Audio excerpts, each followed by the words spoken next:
A sealed letter, a vanished neighbor, and whispers behind ivy-covered walls. Welcome to Newt's Criminels. I am your host Leo. Let's grow this mystery-loving family. Drop a comment and share your location. I always look forward to your messages. Now, let's begin. It was a splendid June afternoon in St. Aldhelm's Mead, the sort of day that seemed tailor-made for linen skirts, rose-petal jam, and gentle gossip over bone china teacups. The St. Aldhelm's Garden Club was holding its annual summer tea on the rectory lawn, a modest but dignified affair that featured the finest blooms of the village and, more importantly, an unspoken competition over whose Victoria sponge would win the vicar's praise. Miss Jane Marple, in a pastel blue straw hat and dove-grey gloves, sat modestly near the fringes of the event beneath the shade of a lilac tree. She had no intentions of competing. Of course, at her age, she often said, one had nothing left to prove. But she found the company diverting, and the conversations, if one knew how to listen properly, were quite revealing. "I do think it's positively unfair," whispered Mrs. Edgecombe, a rather angular woman with a passion for begonias and scandal, to her neighbor. "Giving the prize to that newcomer, Mrs. Lanscombe, just because her husband was something in the diplomatic service. Her petunias looked like they'd been thrashed with a stick." "Well, she did bring a lavender and lemon drizzle," said the neighbor, a mousy little thing named Edith Cribbs. And the vicar seemed terribly enthusiastic about it. Miss Marple sipped her tea and allowed the corners of her mouth to twitch upward. It was remarkable, she often thought, how many things people said without meaning to. From the opposite end of the lawn, a ripple of commotion drew every eye. Mr. Leonard Fiske, a retired solicitor and self-appointed chair of the Garden Club, had risen to make an announcement. His face was pale, his hands trembling slightly as he removed his hat. "I regret to inform you," he stammered, "that our dear neighbor, Mr. Gordon Roper of Ivy Lane Cottage, has been found dead in his garden shed. Dr. Lewis has been called, but I'm afraid it looks terribly suspicious." A collective gasp rose from the assembly. Teacups clinked nervously onto saucers. Mrs. Edgecombe's lorgnette fell into her lap with a soft thunk. "Dead?" repeated someone faintly. "How dreadful," murmured Miss Marple, setting her cup down. Her eyes, bright and alert, scanned the faces around her, not for grief, but for surprise. A very different thing, surprise.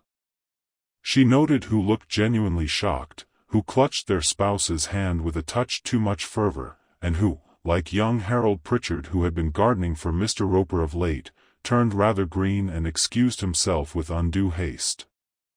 And just like that, under the lilac tree and with tea still warm in her cup, Miss Marple's mind began to work quietly, gently, as it always did. A man was dead, yes. But that was not the whole of it. Not in St. Aldhelm's Mead. The shed at Ivy Lane Cottage had just become the center of a puzzle. And Miss Marple, with her needles, her lacework, and her quietly observant eyes, was about to begin untangling the threads. By early evening, the sun dipped low behind the spire of St. Aldhelm's Church, casting long amber shadows over the cobbled lanes and ivy-draped cottages. Word of Mr. Gordon Roper's death had spread through the village like warm butter on toast. The summer tea had dissolved in a flurry of whispered speculation and hurried farewells. Plates of cucumber sandwiches and sponge cake were left abandoned, and not a soul had touched Mrs. Bellamy's sherry trifle. Miss Marple, ever gracious, had stayed behind to help the vicar's wife fold up the lawn chairs. She said little, but she noted much how Mrs. Lanscombe's hands trembled as she collected her dessert dish, how young Harold Pritchard failed to return after his sudden departure, and how Mr. Fisk had fumbled with his hat again when someone mentioned the police. By the time Miss Marple returned to her own rose-covered cottage on Church Lane, the village was in full murmur. The postmistress, Mavis Clotworthy, was already recounting 3 different versions of the death in hushed tones at the corner shop. One involved a poisoned flask of elderberry cordial. Another featured a missing pruning shears. The third had something to do with foreign intrigue and a sealed envelope. The truth, naturally, remained quite out of reach. The next morning dawned bright and deceptive in its serenity. Miss Marple, seated by her front window with a light breakfast and the local paper, could hear the milkman trading theories with the baker's boy out in the lane. "You mark my words," the milkman was saying, "it was that handyman fellow Herald something. Been skulking around Roper's place all week." "Mum says Mr. Roper had enemies," replied the boy. "Said he once sued a neighbor over a fence." Miss Marple sighed gently and turned to her knitting. Later that day, Inspector Cray arrived from the county police. He was a broad-shouldered man with a permanent squint and the slightly harassed expression of someone who suspected that crime was, more often than not, the result of fussiness and bad tempers. He called at the vicarage first, then proceeded to Ivy Lane Cottage, a modest but well-kept house tucked behind a high laurel hedge. There, the constable had already cordoned off the garden shed where the body had been found. Miss Marple, purely on her way to post a letter, paused discreetly by the front gate. She didn't mean to eavesdrop, of course. But when one moved slowly and quietly as old ladies often did, people had a tendency to forget one was even there. Inside the garden, she saw Inspector Cray in conference with Dr. Lewis and Leonard Fisk, who appeared to be wringing his hands rather excessively. "Heart failure?" Cray asked, scribbling in his notebook. "No, no," said Dr. Lewis grimly. "Blow to the back of the head. Instant, I'd say. Blunt object. No weapon yet recovered." Mr. Fisk mopped his brow with a large handkerchief. "The shed was locked from the outside," he offered. "Strange, that." Miss Marple, sensing that further loitering would draw notice, moved along, her letter safely posted, her mind turning slowly. By mid-afternoon, the vicar's wife, Mrs. Lane, had summoned Miss Marple for tea and, inevitably, discussion. "I just can't believe it, Jane," said Mrs. Lane, pouring hot water over the leaves with nervous precision. "Gordon Roper, of all people. He was so proper. Always brought his own seed packets to the garden club. Had opinions about everything, of course. Quite a stickler." "Indeed," murmured Miss Marple.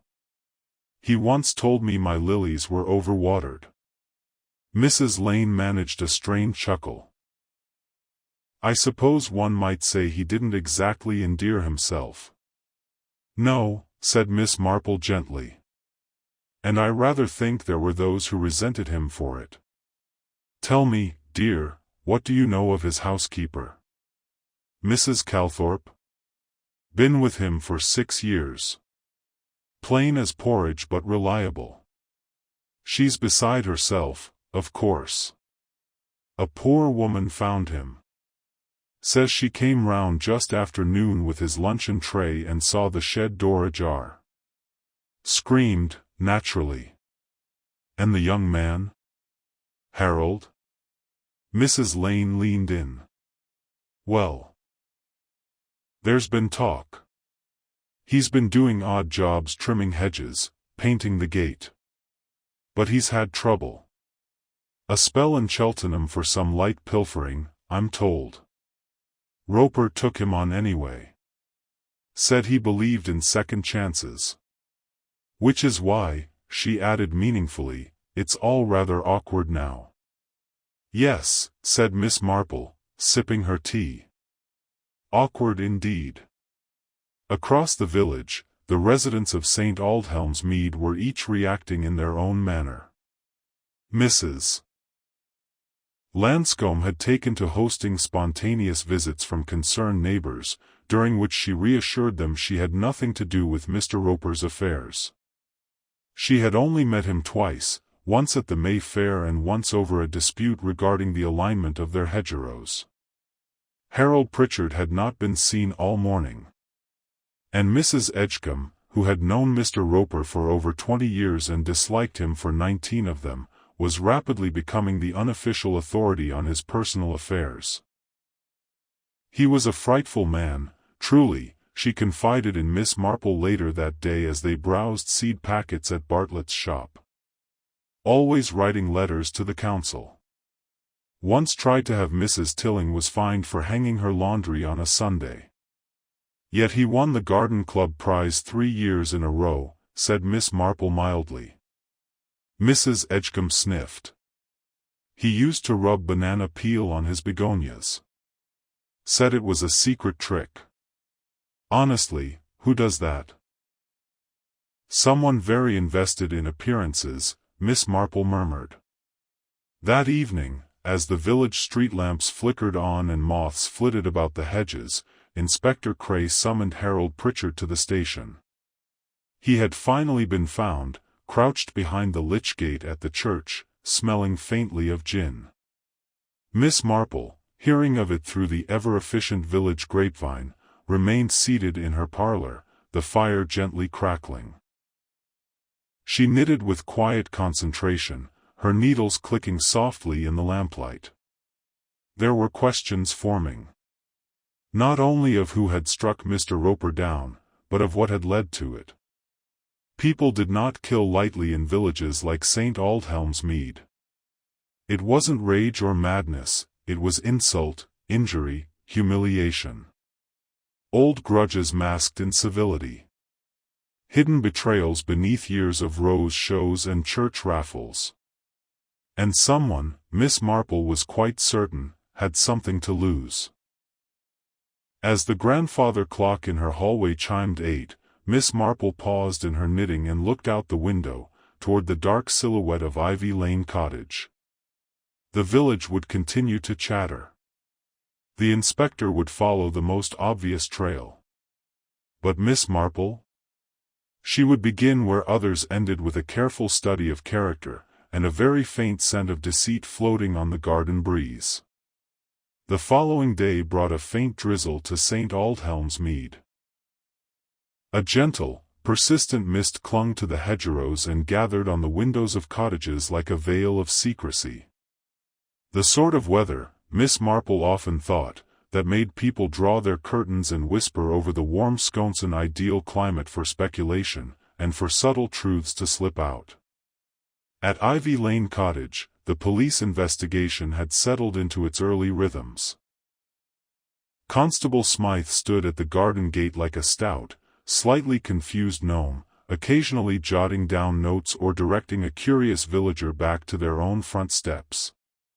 Inside the house, Inspector Cray had taken over the parlor, sorting through Mr. Roper's personal papers with the sort of grim efficiency that suggested he would very much like the whole matter resolved before the weekend.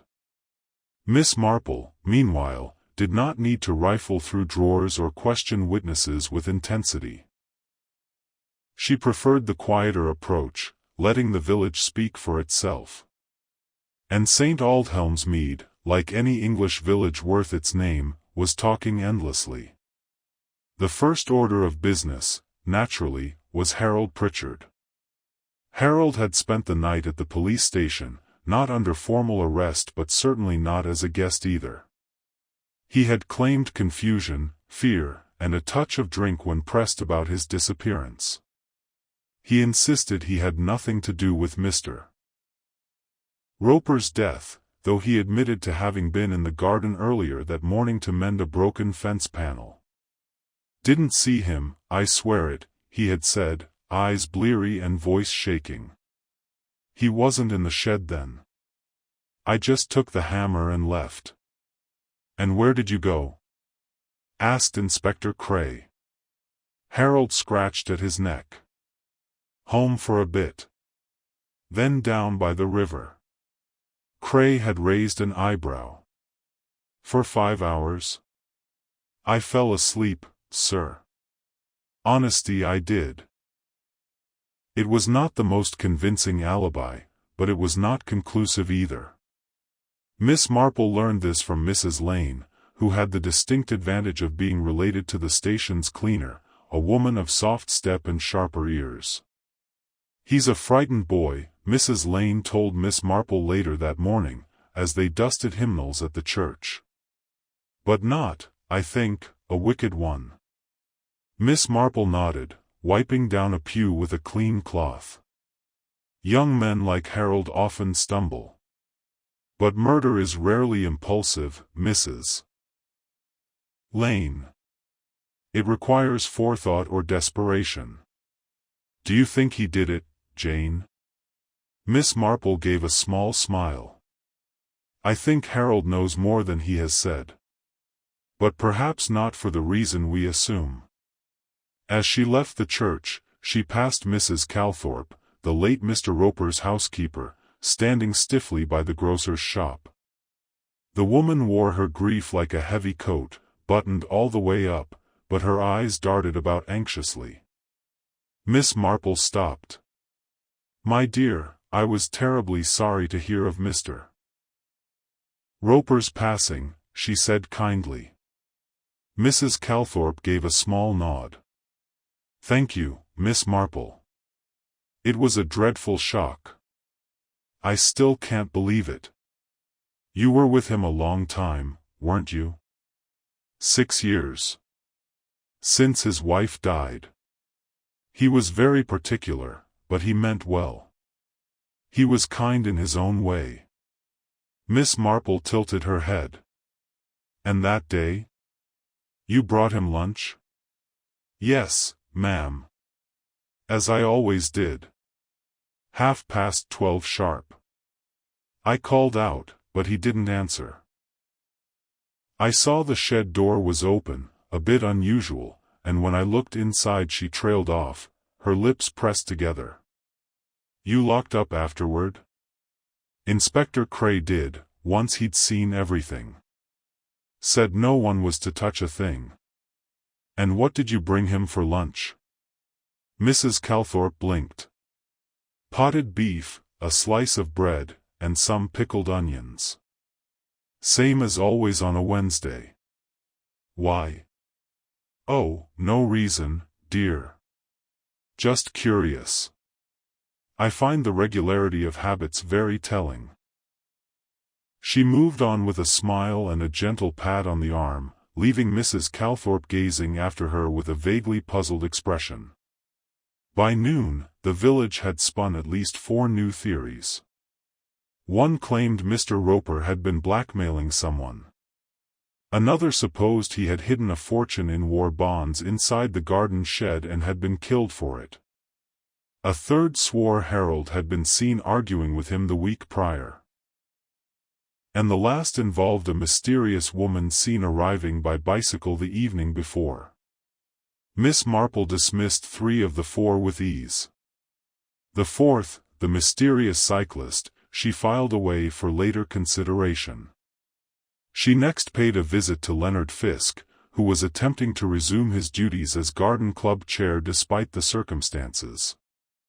He invited her in with some reluctance, his manner distracted.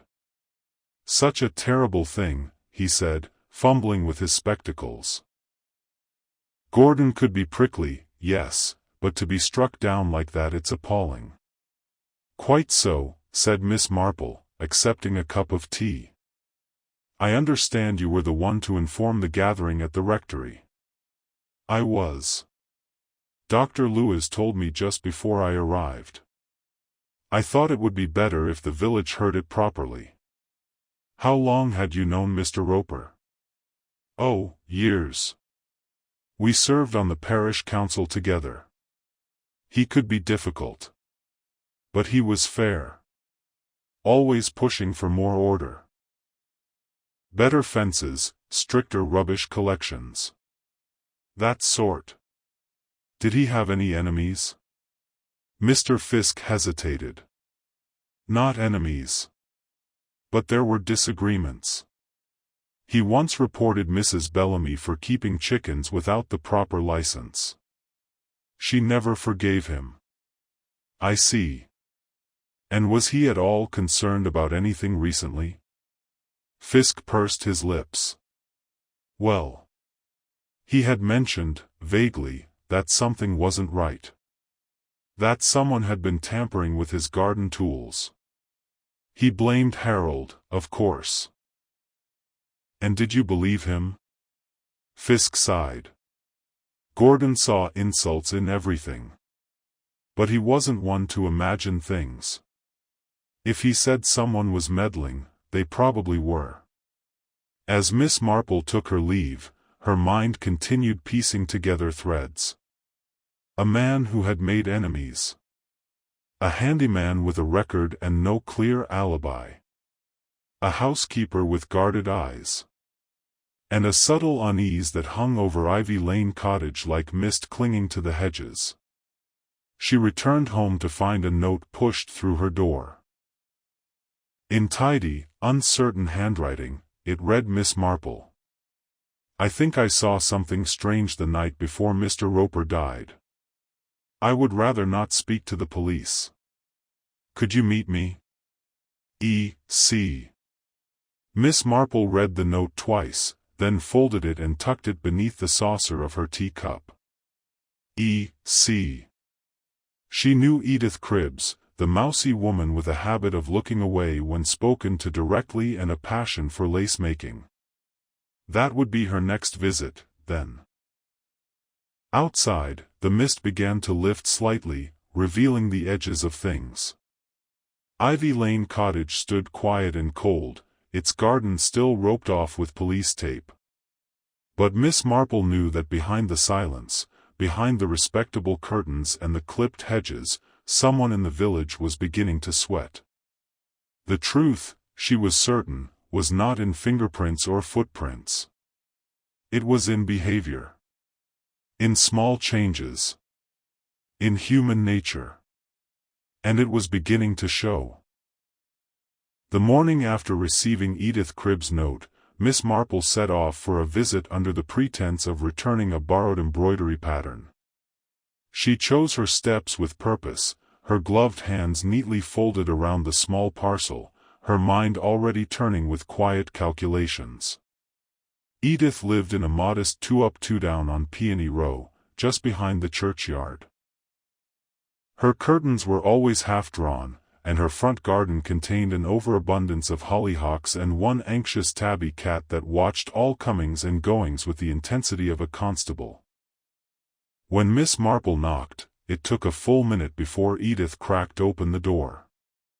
Her eyes peered out nervously, then softened. "Oh, Miss Marple. Do come in. I've just made tea. There's Battenberg, if you don't mind, a day old." Inside, the sitting room was cramped but spotless. A crocheted antimacassar draped each arm of the worn armchair, and a faint scent of rosewater clung to the air. "I won't keep you long," Miss Marple said kindly as she sat. "You mentioned you saw something strange?" Edith hesitated. She poured the tea with a shaking hand, her fingers barely touching the handle. "I wasn't going to say anything. I thought perhaps I'd imagined it. People often think that when they've noticed something others haven't," Miss Marple replied.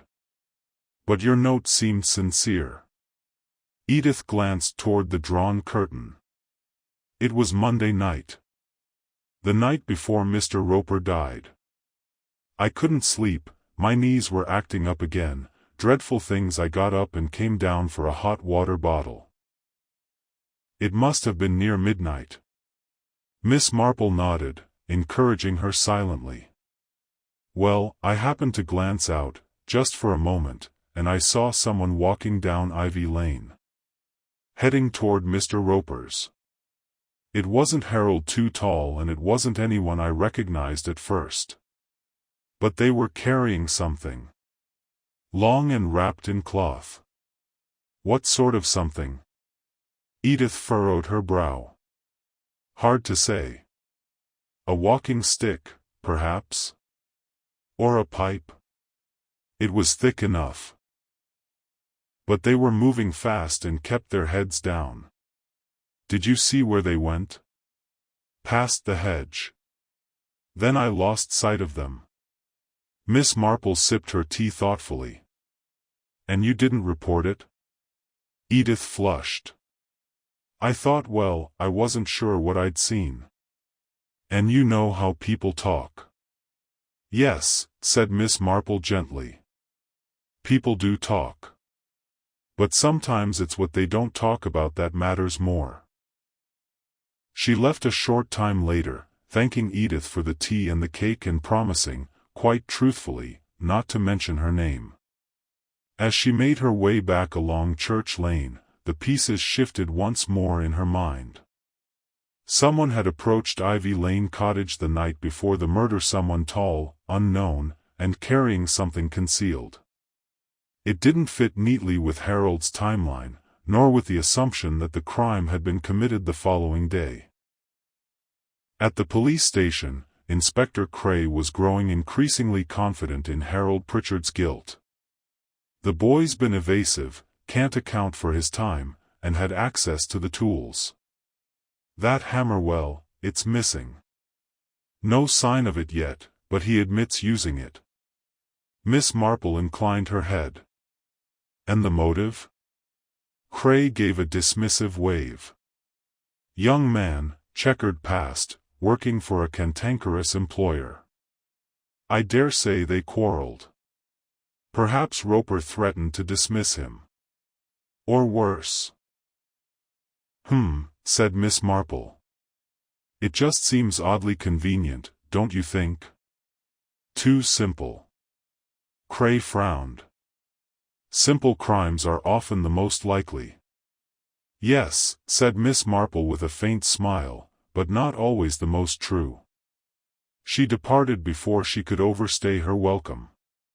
She had learned, long ago, that policemen did not take kindly to theories delivered with embroidery needles and sponge cake. Meanwhile, in the High Street, Mrs. Edgecombe had taken it upon herself to form what she referred to as a watchful circle of concerned citizens. She led quiet discussions at Bartlett's and handed out clipped articles about similar crimes in the greater county. She had even taken to sketching out potential motives on her notepad during knitting circle.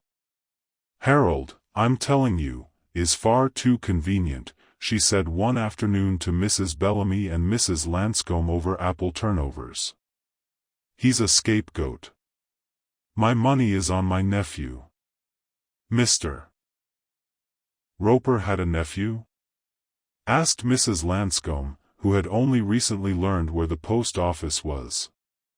Yes, from Surrey, I believe. Visited last year during the holidays. I overheard Mr. Roper telling Dr. Lewis about it. Something about bad debts. Miss Marple, who happened to be within earshot while browsing the preserves, made a mental note to inquire further. But it was the mention of debts that pricked her curiosity. Back at Ivy Lane Cottage, the investigation had uncovered little more.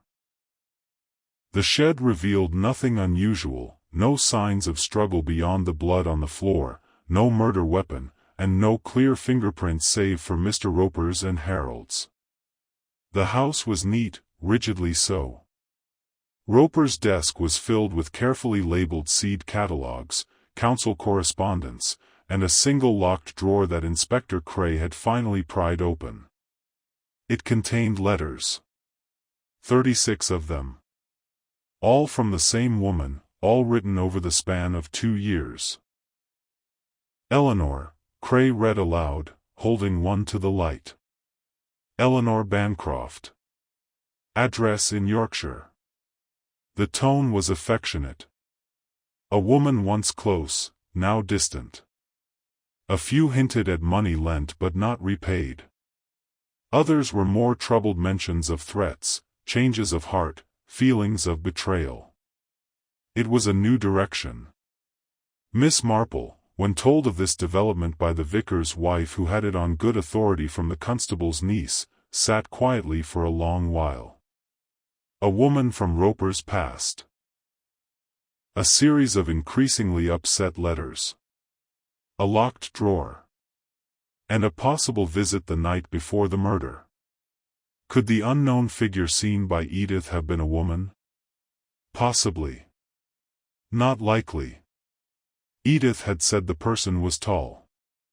But it raised another consideration entirely. Perhaps someone connected to Eleanor had come instead. By early evening, Miss Marple was again at her window, knitting set aside, a plate of buttered crumpets cooling beside her. She had begun, in her quiet way, to see the shape of something. Not a full picture, no. But the shadow of one.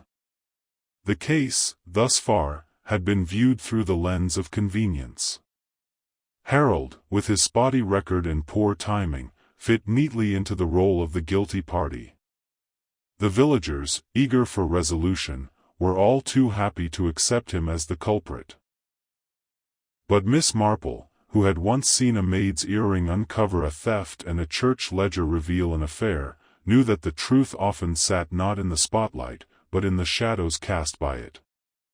That night, the wind picked up, rattling the ivy against the cottage walls.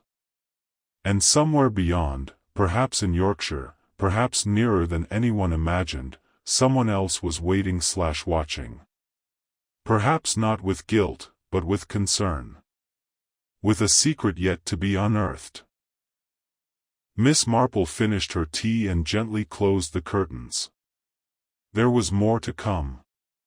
Much more. And the village of St. Aldhelm's Mead would not remain peaceful for long.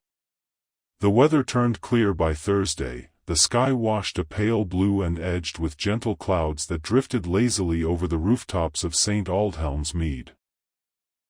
It was the kind of day that made everything seem deceptively calm, as though murder had never touched the quiet cobbled streets or stirred the delicate air of English civility. But the villagers were still abuzz. Despite Inspector Cray's continued focus on Harold Pritchard, the gossip was growing restless. The locked drawer, the mysterious letters from Eleanor Bancroft, and Edith Cribb's vague account of a stranger on Ivy Lane had introduced a complexity no one could quite ignore. Miss Marple, true to her manner, said very little. She simply made her rounds, stopping by the greengrocer for a head of cabbage, calling in on Mrs. Lane to inquire about the vicar's hay fever, and delivering a few kind words to the increasingly overwhelmed Mrs. Calthorpe. It was during one such errand, an entirely innocent return of a borrowed book to the library, that Miss Marple encountered a moment that, to any other observer, would have passed without remark. Mr. Timothy Green, the village's resident amateur photographer and postal clerk, was crouched on the ground outside the shop on Ivy Lane, fiddling with a dropped roll of negatives. He had been present at the summer tea and, as was his habit, had taken several black-and-white snapshots of the event, hoping to submit them for the parish bulletin. Miss Marple stopped, observing him quietly. "Oh, Miss Marple," he said, standing and brushing off his knees. "These drat things always slip at the worst moment. I was just coming from my darkroom. Developing some photos from Monday. The tea. Lovely turnout, wasn't it?" "Well, until yes," she said gently. "Until." She hesitated. "Would you mind terribly if I had a look at your photographs?" Green blinked behind his thick glasses. "Well, I suppose I could show you a few. Nothing terribly exciting, mind. A bit of cake judging, Mrs. Edgecombe's prize dahlias, that sort of thing. Still, I'd be very grateful." The little darkroom was in the back of the post office, and though Green was more enthusiastic than meticulous, he had taken care to develop each print cleanly and in sharp contrast. He laid out the glossy black and white photographs on a small worktable, their edges curling slightly. Miss Marple bent over them slowly, taking her time. There was Mrs. Bellamy pouring tea. There was Mrs. Lanscombe in a large floral hat, awkwardly mid-bite into a scone. There was the vicar blessing the cakes. And then, there was something else. In the background of one image almost unnoticeable was a sliver of Ivy Lane visible beyond the church wall. And standing there, just behind the hedge, was a figure. The figure was tall, partially obscured by shadow. They were facing away, but there was something unmistakably tense in the way they stood, half-turned, as though waiting or watching. Miss Marple studied it closely. "This was taken when, exactly?" she asked softly. "About 3:30, I'd say," said Green, scratching his chin. "Shortly before the announcement about Roper, in fact. I took it while Mrs. Edgecombe was giving her speech about the legacy of proper pruning." Miss Marple allowed herself a small smile at that, though her eyes never left the photo. "Do you think you might let me borrow this one?" "Well, of course. For you, anything." She left shortly afterward, the photograph tucked securely in her handbag. A hidden detail, overlooked by everyone. Not evidence, exactly, but a suggestion. A presence that did not belong. By the time she arrived home, her mind was stirring. Who had been at the garden tea but kept themselves apart? Who had arrived late or left early? Who had reason to observe from a distance? She made herself a modest lunch: cold chicken, a boiled potato, and a spot of mustard, and sat at her kitchen table, the photograph beside her, the pieces slowly taking form. Just then, a knock at the door interrupted her thoughts. It was Inspector Cray. He looked tired, his brow lined with impatience and perhaps a touch of humility. "Miss Marple," he said, "may I trouble you for a few moments?" "Of course, Inspector. Won't you come in?" He stepped inside, hat in hand, and glanced toward the photograph on the table before she discreetly tucked it aside. "I've come to ask your thoughts," he said plainly. "Oh?" she said, with an air of pleasant surprise. "I can't deny it's become a muddle," he admitted. "We're not ruling Herald out, but the timeline's odd. That missing hammer, the letters, and now we've heard from the solicitor Roper changed his will last month." Miss Marple's eyes brightened slightly. "To whom?" she asked. "To Eleanor Bancroft," said Cray. "Everything. Cottage, bank accounts, personal effects. Herald wasn't even mentioned." "A curious change," she said thoughtfully. "He didn't tell anyone. Not even Fisk. And the will was delivered by courier. I don't like it." "Did he seem worried in the days leading up to his death?" "Calthorpe says he was on edge. Keep checking the locks. Wouldn't let her answer the door. She thought he was being his usual fretful self. But now it seems more like fear," Miss Marple murmured. Cray nodded slowly. "I'll admit it's troubling. Do you think this woman, Eleanor, might have sent someone? Or come herself?" "I think," said Miss Marple, "that the presence of Eleanor Bancroft either in person or by proxy changes everything. And I think Mr. Roper knew it would." She watched as Cray stood, adjusting his coat. "I'll be looking into Eleanor's recent movements," he said. "And into any connections she may have in the village." When he left, Miss Marple returned to her seat, staring once more at the photo. There was something in the angle of the figure, the way they leaned slightly toward the hedge, as though trying not to be seen. It wasn't a villager. She was sure of it. Someone had come to the tea without ever truly attending it.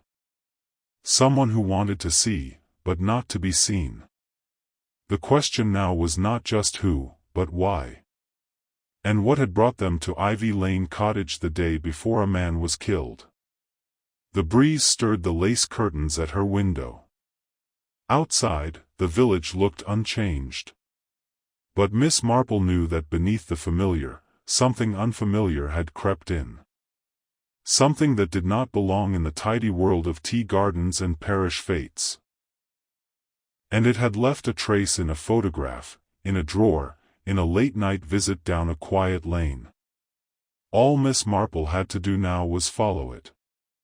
By Friday morning, the mood in St. Aldhelm's Mead had begun to shift. What had started as hushed whispers and speculative chatter was curdling into tension. There was a sharpness in the air, a subtle wariness among neighbors. People lowered their voices when passing the rectory or peered over hedges with narrowed eyes. It was as though the entire village had realized, almost at once, that the murder of Gordon Roper had exposed something uncomfortable, something too close to home. Miss Marple had noticed the change, as she noticed most things. It manifested in the way Mrs. Bellamy abruptly crossed the street to avoid Mrs. Edgecombe, and how the usually loquacious grocer, Mr. Fenley, now offered no more than clipped greetings. It was the village equivalent of doors locking and curtains twitching, social defenses drawn tight. At the center of it all stood Ivy Lane Cottage, quiet now, guarded only by the memory of what had occurred inside the shed. But the secrets had not stayed locked behind its doors. That afternoon, Miss Marple paid a visit to the doctor's surgery. Dr. Lewis, a stout man with a fondness for hand-rolled cigarettes and Latin epigrams, was cleaning his spectacles when she entered. "Ah, Miss Marple," he said with a weary smile. "You've come about your blood pressure?" "Oh no, dear," she replied, removing her gloves with gentle precision. "It's rather steady these days." "No, I was hoping you might share your impression of Mr. Roper's last days. I gather you saw him not long before his death." The doctor frowned, placing his spectacles down on the desk. "Yes. Last week, in fact. He came in about a persistent headache. Nothing unusual at first glance, but he was distracted. Worried." "Did he mention anyone troubling him?" Lewis shook his head slowly. "Only vaguely.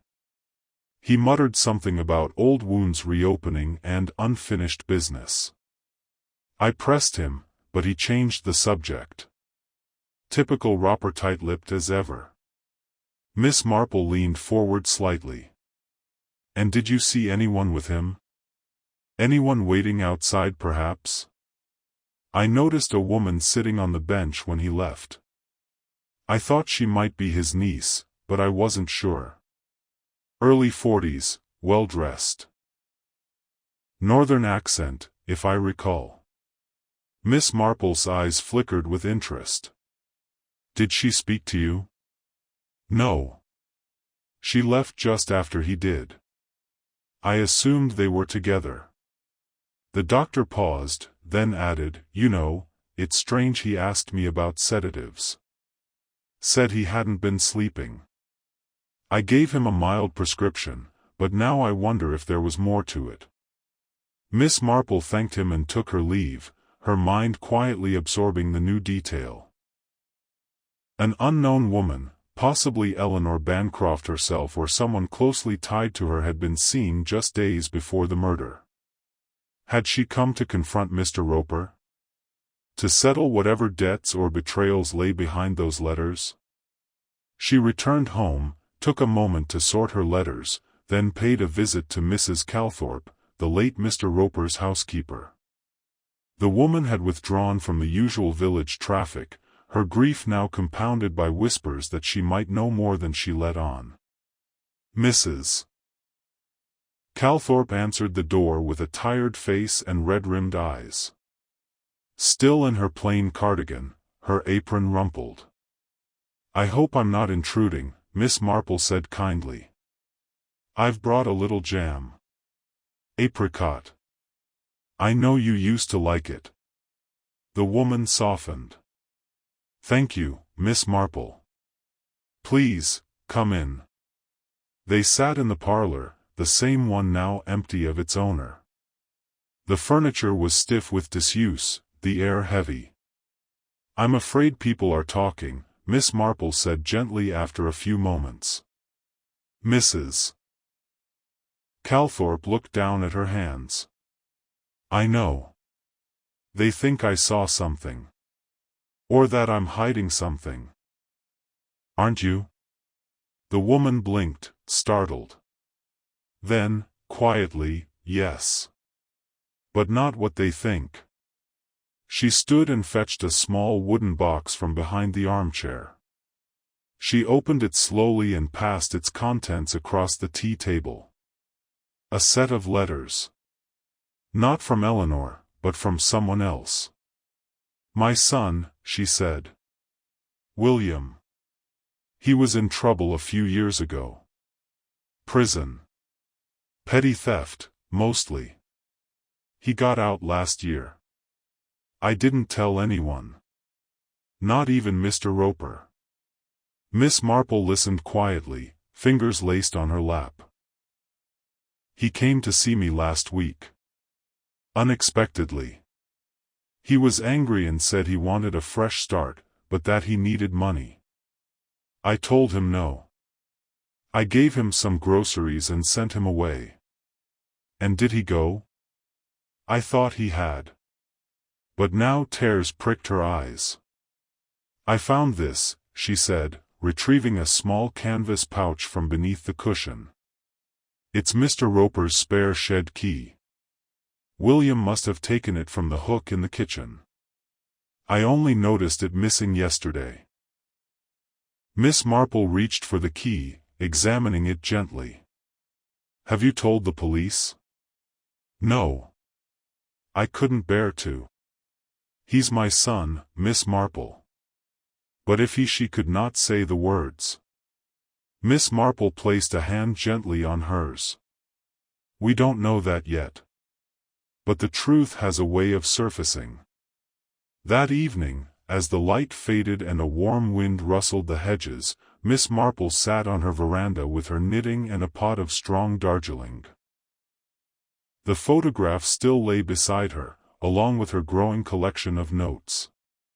The key, now wrapped in a handkerchief, rested beneath the tray. There was now a new possibility: William Calthorpe. A troubled man, unknown to most of the village, with reason to fear being discovered and reason to want money. And access to a hidden key. But Miss Marple knew better than to jump at the first convenient figure. Too many people were tangled in Mr. Roper's life. There were still the letters from Eleanor, the changed will, the visitor with the tall silhouette in the garden photograph, and now a missing shed key that turned up in the hands of a grieving mother. There was something unspoken. A motive not yet revealed. And a confrontation yet to occur. As the church bell struck 7, Miss Marple rose and closed her notebook. She would visit Harold Pritchard next, and perhaps even Mrs. Lanscombe, whose proximity to Ivy Lane Cottage had been dismissed too quickly. Everyone in the village had a version of Gordon Roper, a version shaped by resentment, admiration, fear, or obligation. But someone had known him well enough to kill him. And Miss Marple, with her quiet persistence and deep understanding of the things people failed to say, would find out who. Saturday arrived with a crispness in the air that reminded the villagers of autumn creeping just around the corner. A few leaves had already begun to bronze at the edges, and the wind carried a restless energy, cooler, quicker, as though change were coming whether anyone wished it or not. Miss Marple rose early that morning. The photograph, the key, the letters all sat in her mind like beads on a string, each pulling at the next. The picture was forming, yes, but something about it felt incomplete. Something vital had been missed. Or perhaps misinterpreted. She tucked the photograph and the key into her handbag, along with a fresh notebook. Today, she meant to visit two people. One was Harold Pritchard, and the other was Mrs. Lanscombe. It was Harold she found first, seated glumly on the back steps of the church hall, where he had been helping the groundskeeper trim the hedges as part of a quiet arrangement with the vicar to keep him occupied while the investigation lingered. Harold stood when he saw her, awkward and wary. "Miss Marple," he said, dusting his hands on his trousers. "Didn't expect you." "I thought we might have a little chat," she said with a kind smile. "Just the two of us." He looked at her uncertainly, then nodded. "All right." They sat on the low stone wall beneath the yew tree, where the shadows were long and the air carried the scent of moss and pine. "You've had a rough week," Miss Marple began gently. Harold gave a small, bitter laugh. "You could say that. You worked for Mr. Roper for how long?" 3 months. I started doing the odd bit of painting and trimming back in April. He liked things done his way. Everything is just so. Drove me mad some days, but he paid on time. And the day he died? You were at the house? Harold hesitated. Yes. Morning. Fixed the shed door. Rehung a tool rack inside. Left around 11:30. That's the truth, Miss Marple. You took a hammer with you? He nodded. He was rusty. I used mine. I left it behind by mistake, I think. That's what's got them all looking at me sideways. Miss Marple reached into her bag and took out the wrapped key. Do you recognize this? He blinked at it. Shed key, isn't it? It was found in the possession of someone else. Someone who may have entered the shed after you left. Harold looked up sharply. Who? I can't say just yet. But Harold, did you see anyone else that morning? Anyone who doesn't belong? He shook his head slowly. No. But I heard voices. Not loud, just faint, like someone talking behind the hedge. Thought maybe it was Mrs. Lanscombe or her maid. Miss Marple's eyes narrowed ever so slightly. Did you hear what was said? No, ma'am. Just tones. Roper was louder. Sharp, like he was cross. Then it stopped. Miss Marple thanked him and rose. There was something else about Harold, something quiet in his posture, tired but not guilty. Not ashamed, but wary. A boy who had been wrongly accused more times than he deserved. And perhaps, this time too. By midday, she stood at the gate of Rosewood House, home to the gracious, impeccably attired Mrs. Lanscombe.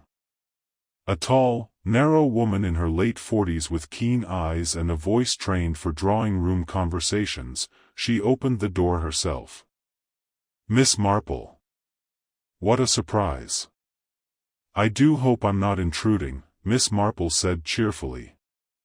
I had hoped to return your book on topiary. Oh, it's no trouble at all. Do come in. The drawing-room was elegant, though bordering on theatrical. Dried lavender, lace drapes, and porcelain figurines adorned the space. Mrs. Lanscombe poured tea, her movements graceful but controlled. Such a terrible tragedy, she said, handing Miss Marple a cup. Poor Mr. Roper. Though I can't say we were close. He was rather exacting. You shared a hedge boundary, Miss Marple noted. Yes.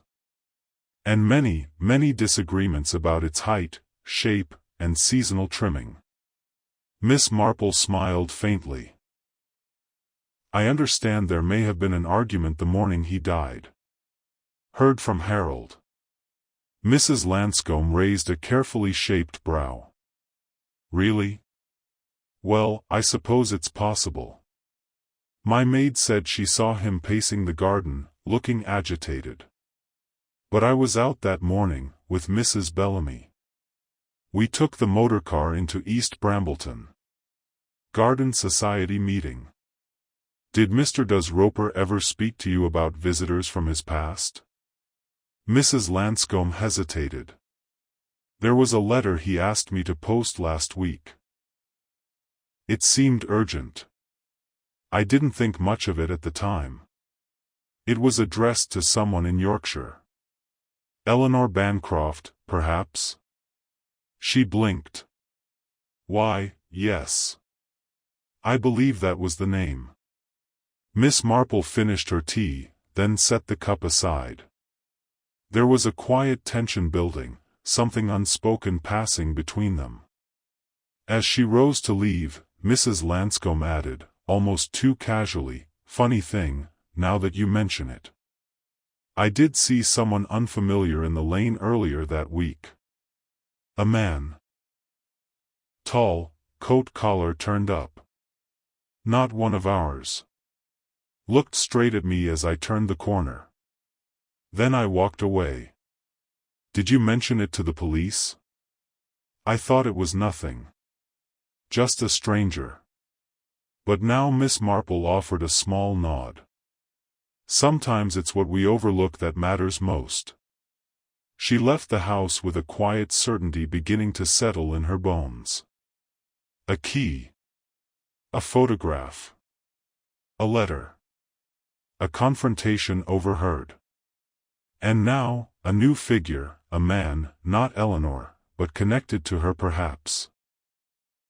The tall silhouette from the photograph. The one who had watched the summer tea from the shadows. The same who may have come before it, to confront Roper, to retrieve something or someone. But even as this possibility took form, the mystery deepened. That evening, just as twilight crept in and the village grew quiet, a scream rang out across Ivy Lane. Miss Marple was at her window. She moved quickly, shawl pulled over her shoulders, and hurried outside. Several others emerged as well, lanterns raised, voices calling. The scream had come from Ivy Lane Cottage. From the shed. When Inspector Cray arrived moments later, he found the door of the shed hanging ajar, the lock broken again.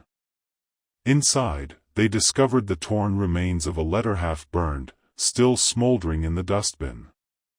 And beside it, a single object wrapped in cloth. The hammer. It had returned. The weapon missing all week was now reintroduced, as if summoned by guilt or fear. Its handle bore faint fingerprints, partial and smudged.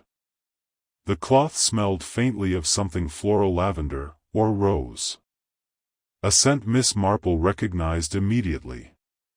She said nothing, only stood quietly at the edge of the crowd as Cray took command. There was something theatrical about the hammer's return. Too late. Too convenient. Miss Marple's gaze drifted back to Rosewood House. And she knew, with sudden clarity, that someone had grown nervous. The past had returned to St. Aldhelmsmead not as a whisper, but as a reckoning. And it was nearly ready to speak. The events of Saturday evening had reignited the smoldering anxiety that lay beneath the surface of St. Aldhelmsmead. The scream, the broken shed door, the reappearance of the hammer had all stirred the village into a renewed frenzy of gossip and alarm. But for Miss Marple, the scene had confirmed something much deeper than a mere act of panic. Someone, she believed, had returned to the crime scene not out of recklessness but desperation. The hammer, hidden for nearly a week, had not been discovered, it had been planted. The broken lock, the half-burnt letter, and the trace of perfume clinging to the cloth were not the hallmarks of someone covering their tracks, they were signs of someone losing control. By Sunday morning, Miss Marple had formulated a plan. She attended the early service at St.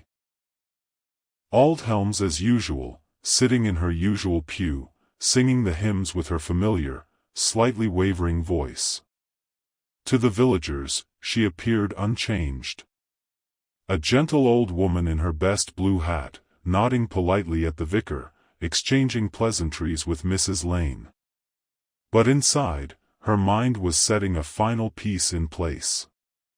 She needed to watch one person in particular. Someone who had, until now, managed to remain on the periphery of suspicion. Not through innocence, but through a careful balance of charm, convenience, and social camouflage. After the service, as the congregation filtered out beneath the lich gate, Miss Marple caught sight of Mrs. Lanscombe standing a little apart from the others, dressed immaculately as ever in dove grey and pearls, speaking quietly to Inspector Cray. He seemed uncomfortable, glancing toward the churchyard as if trying to avoid drawing attention. Miss Marple watched them for a moment, then made her way down the gravel path, her footsteps unhurried. "Lovely sermon," she said, as she joined them. Cray nodded distractedly. Yes, Miss Marple. I suppose you heard about the incident at the shed." "I did." "Very theatrical." Mrs. Lanscombe raised an eyebrow, her expression schooled. "Do you think so?" "Oh yes," Miss Marple replied, her tone light. "I've always found that when someone tries too hard to point suspicion in a particular direction, they're often trying to distract us from a much simpler truth." There was a pause. Mrs. Lanscombe gave a brittle smile. "Well, the inspector was just asking if I'd seen anyone near the shed earlier that day." "I hadn't, of course." "No," said Miss Marple with a tilt of her head, "I imagine you were busy ensuring everything looked precisely as it should." Cray gave her a quizzical glance, but Miss Marple smiled sweetly and changed the subject. That afternoon, she invited Mrs. Lanscombe for tea.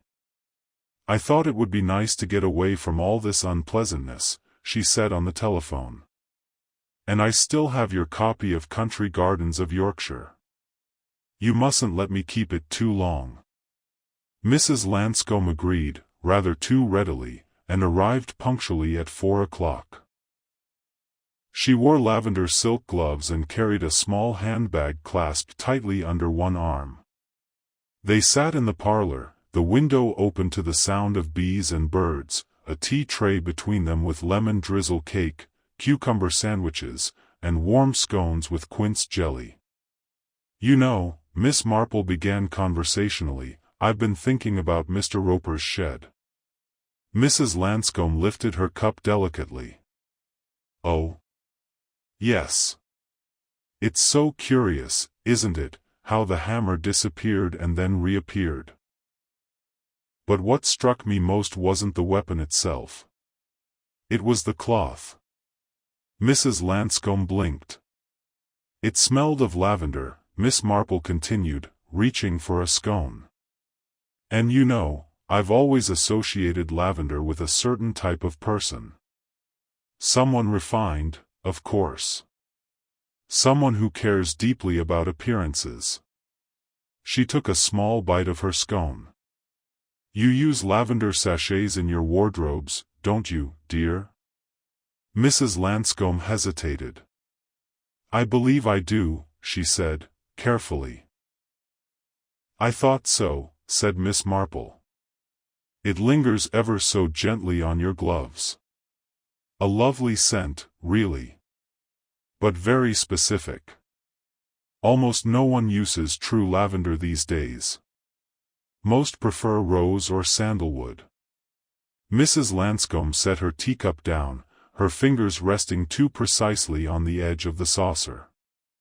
"Miss Marple, I hope you're not implying—" "Oh no, not implying," said Miss Marple, cheerfully. "Merely observing. As I often do." There was a pause.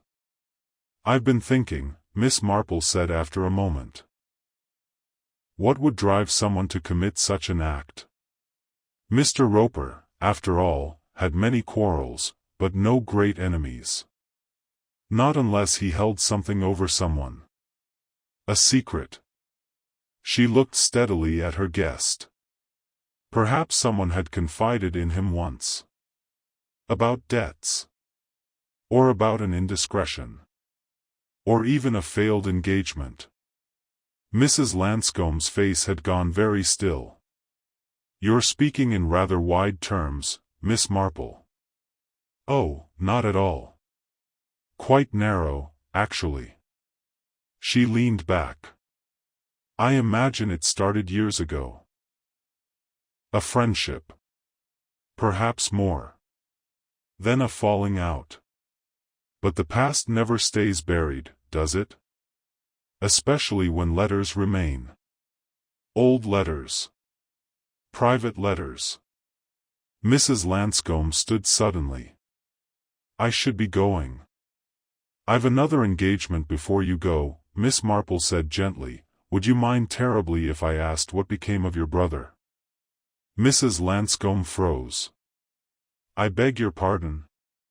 "Your brother. John Lanscombe. You rarely speak of him." "Yet I've heard from the vicar he once lived in Yorkshire, quite near Eleanor Bancroft. Funny coincidence." Mrs. Lanscomb's mouth tightened. "He died 3 years ago." Miss Marple nodded, as if saddened. "Yes. But before that, he had troubles, didn't he? Financial ones. Eleanor knew him. And Mr. Roper helped, or so he claimed. I imagine there were letters. Promises. Maybe even demands." Mrs. Lanscombe didn't respond. Her fingers had curled around the clasp of her handbag, knuckles pale. "When Gordon Roper changed his will, you realized something had shifted. He meant to make things known.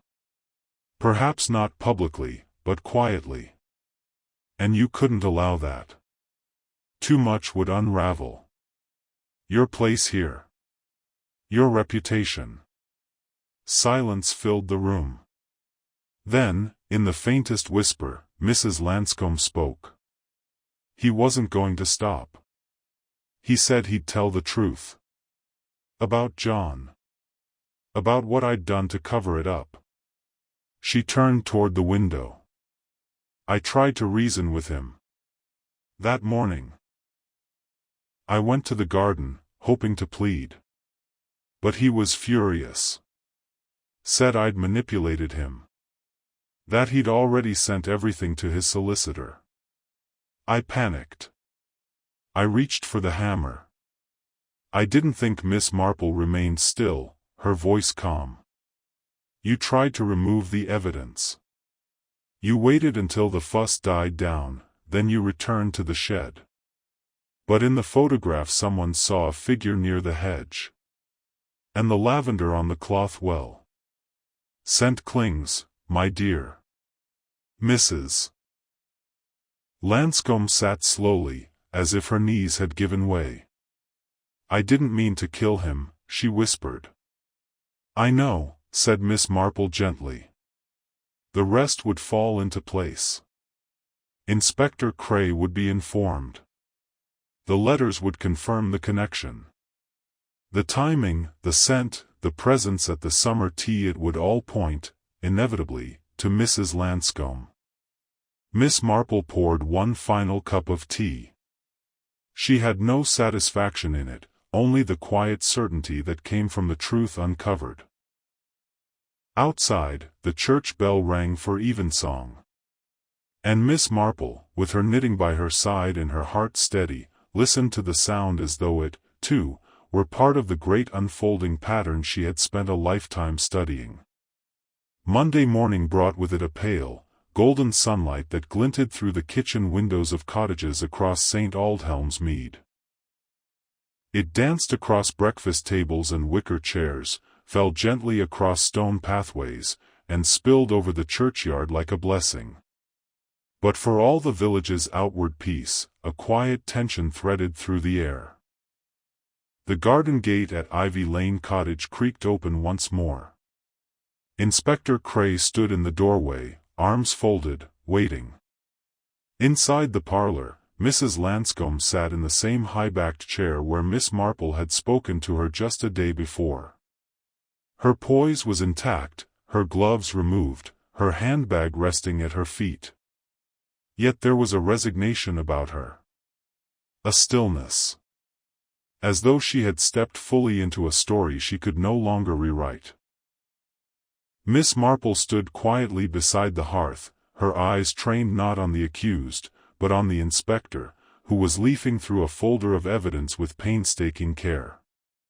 "This is the letter," he said, holding up the half-burnt page retrieved from the shed 2 nights before. "It was addressed to your solicitor, wasn't it?" Gordon Roper had intended it as a final record, one that exposed the truth. Mrs. Lanscombe said nothing. Her gaze was fixed on the mantelpiece, where a photograph of a younger Gordon Roper in his war uniform still stood, rescued from the bedroom shelf by the constable who had combed the house. "He'd written out a full confession," Cray continued. "Not about a crime, but about the inheritance, his decision to change the will in Eleanor Bancroft's favor, and why. Apparently, Mr. Roper had felt deeply indebted to Eleanor's brother, Brother John Lanscombe." Miss Marple spoke softly. "Because John saved his life during the war. At Dunkirk, I believe." Cray nodded. "But later, John fell into financial ruin. Roper stepped in to help at first. But when it became clear that debts were mounting, and Eleanor was implicated by association, Roper cut them both off. He felt betrayed. Used."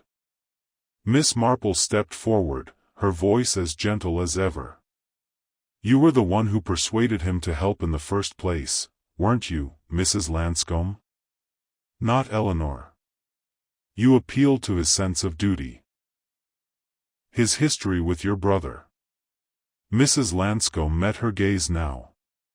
Her voice was calm, almost eerily so. "He owed John his life.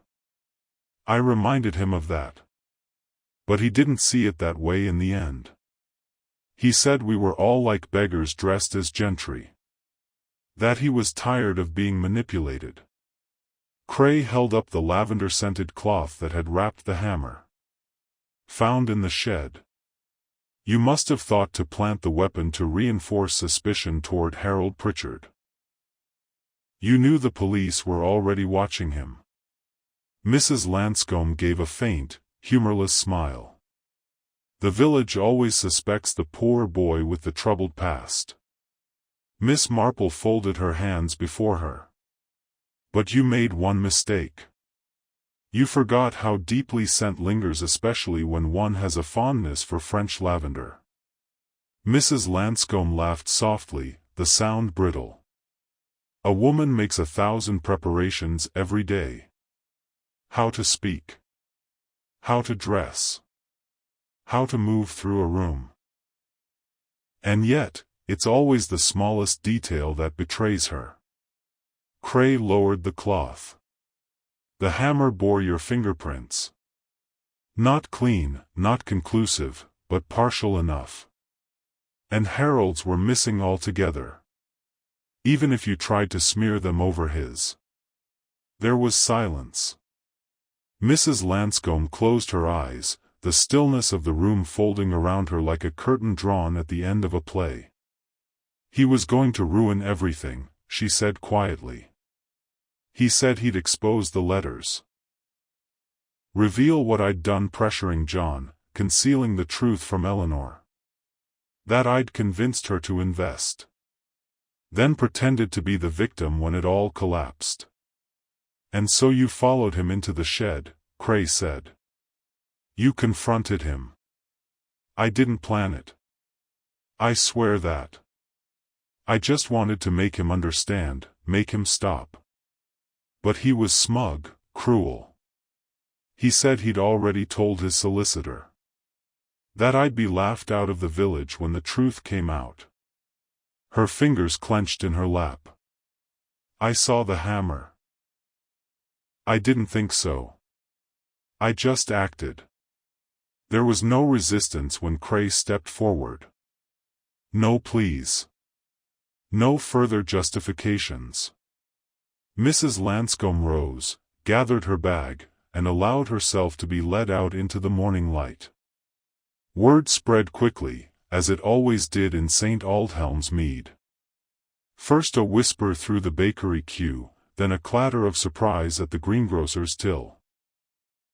By the time the afternoon sun warmed the village green, the entire community knew the truth that it had not been Harold Pritchard, nor Eleanor Bancroft, nor even Mrs. Calthorpe's estranged son.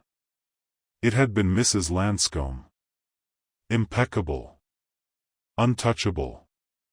And yet, all the while, guilty. Later that day, Miss Marple took her customary walk through the rose garden behind the church. The breeze was soft. Bees hummed between blossoms, and the scent of honeysuckle curled around the stone walls. She was joined, briefly, by the vicar. "Terrible business," he said with a sigh. "To think we had her over for supper not 2 weeks ago. A glass of sherry in hand and not a shadow on her face." Miss Marple smiled gently. "It's always the way, dear. Evil rarely looks the part. It wears pearls and offers compliments about your chrysanthemums." He chuckled ruefully, then paused. "How did you know, Jane?" "Truly?" She looked out across the garden, eyes soft. "It was the inconsistencies, really. The burned letter. The returned hammer. But most of all, it was the way she held her teacup when she was lying." "She held it differently?" "No," said Miss Marple. "She held it too perfectly. As though afraid a single movement might give her away." That evening, as twilight fell and lamplight flickered through curtained windows, Miss Marple returned to her chair, her knitting needles in hand. The village had quieted, the ripple of scandal now settling into ripples of relief. Life would, as it always did, move on. And yet, beneath the surface, something had shifted. Trust had been shaken. Facades had been chipped. And Miss Marple, calm and ever watchful, knew that the world was not made of tidy endings, but of recurring patterns. Patterns in behavior. Patterns in secrets. And patterns that only the sharpest eyes, and the kindest hearts, could ever hope to see. She threaded the wool through her fingers and cast on a new row. Outside, the stars began to appear, one by one, above the rooftops of St. Aldhelm's Mead. And all was quiet. The week following Mrs. Lanscombe's arrest unfolded with a peculiar stillness in St. Aldhelm's Mead. It was not the silence of fear, nor the hush of grief. Rather, it was a delicate, uncertain pause like the breath taken between verses of a hymn. Life resumed, of course, as it always did. But it did so cautiously, as though the village were wary of waking whatever shadows had been disturbed by the murder at Ivy Lane Cottage. The news had not yet reached the county papers, but everyone in St. Aldhelm already knew the full story or their own version of it, at least. Some were shocked. Others claimed to have suspected all along. But nearly all were unsettled. Mrs. Lanscombe's house was shuttered, her lavender garden beginning to wilt in the heat of August. The windows remained curtained, and the shutters closed tight, as though the house itself wished to withdraw from view. Her maid, a soft-spoken girl named Judith, had been sent away to stay with cousins in Hampshire, and the garden club had quietly postponed its next meeting. Miss Marple, of course, continued as she always had, though with perhaps a few more pauses to rest and a touch more thoughtfulness in her expression. She made her daily rounds through the village, not to pry, but to observe. To check that the little equilibrium of the community had not been entirely upended. On Thursday morning, she found herself at Bartlett's shop selecting a small tin of preserved gooseberries and chatting with Mr. Fenley, who had taken to keeping the shop open later than usual. "Not the sort of ending we expect around here," he said as he bagged the tin. "No," Miss Marple replied gently. "But sometimes the past has roots that grow deeper than we realize. Even in our neatest gardens." From the far end of the shop, Mrs. Edgecombe gave a sharp nod of agreement. "She was always a bit too refined, if you ask me. All those opinions about how things should be done. I dare say it's no surprise, in hindsight." Miss Marple offered a polite smile but said nothing. She had no desire to indulge the kind of hindsight that rewrote memory to match the outcome. Outside, the village green was quiet save for the flutter of bunting left up from the summer fete. Children played without quite their usual exuberance, and the mothers on the benches watched more closely now, calling their little ones back more often than before. It was at the edge of the green, near the post-box, that Miss Marple spotted Harold Pritchard. He was standing with Edith Cribbs, holding a small paper parcel and nodding slowly as she spoke to him. His stance was easier now, his face less pale. When he noticed Miss Marple, he straightened and walked toward her. "Miss Marple," he said. "I just wanted to say thank you for not giving up." "You're quite welcome, Harold," she said, smiling kindly. "You must be relieved." "I am," he replied. "It's just I still don't understand why she did it. Mrs. Lanscombe, I mean. She seemed so respectable." Miss Marple offered. He nodded. "She was," Miss Marple said. "But respectability and goodness are not always the same thing. Some people build their whole lives around appearing perfect. And when that illusion is threatened, they'll do almost anything to preserve it." He looked down. "She nearly ruined mine."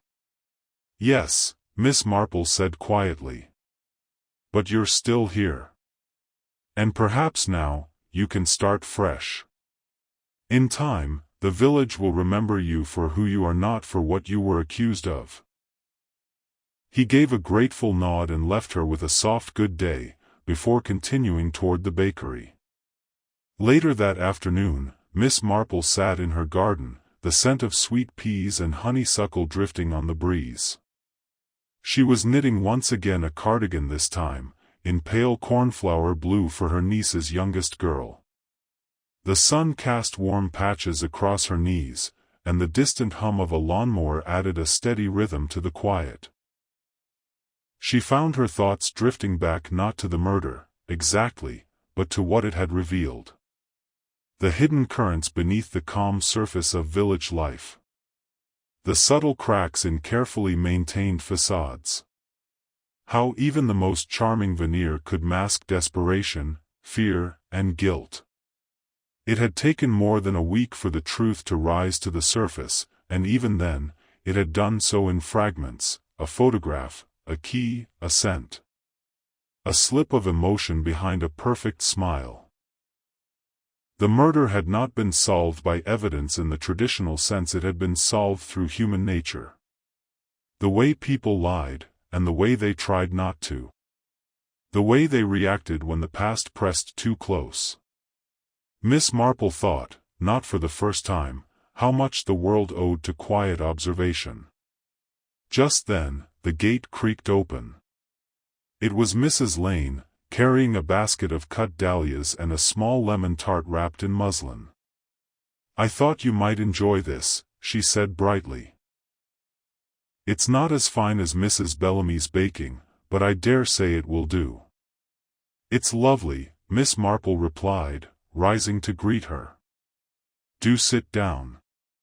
They sat together in the shade of the elder tree, sharing slices of the tart and watching a pair of robins chase each other across the garden fence. "Do you think the village will recover?" Mrs. Lane asked after a while. "Oh yes," Miss Marple replied. "It always does. There'll be more whispers, of course. More tales. But St. Aldhelm's mead is stronger than it looks. It has weathered scandals before.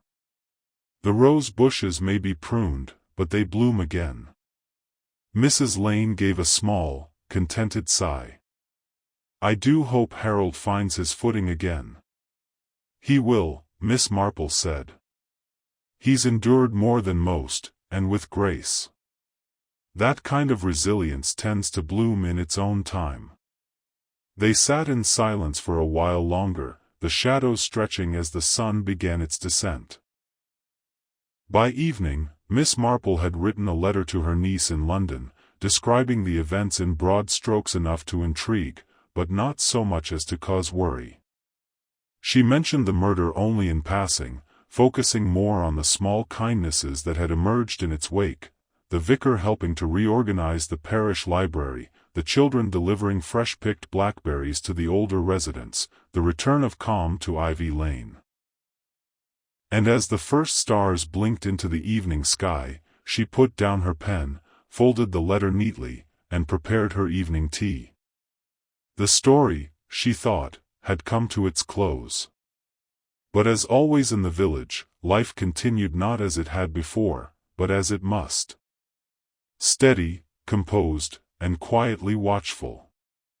For even in the gentlest places, human nature remains a great mystery. And Miss Marple, ever patient, ever perceptive, would be ready should it stir again.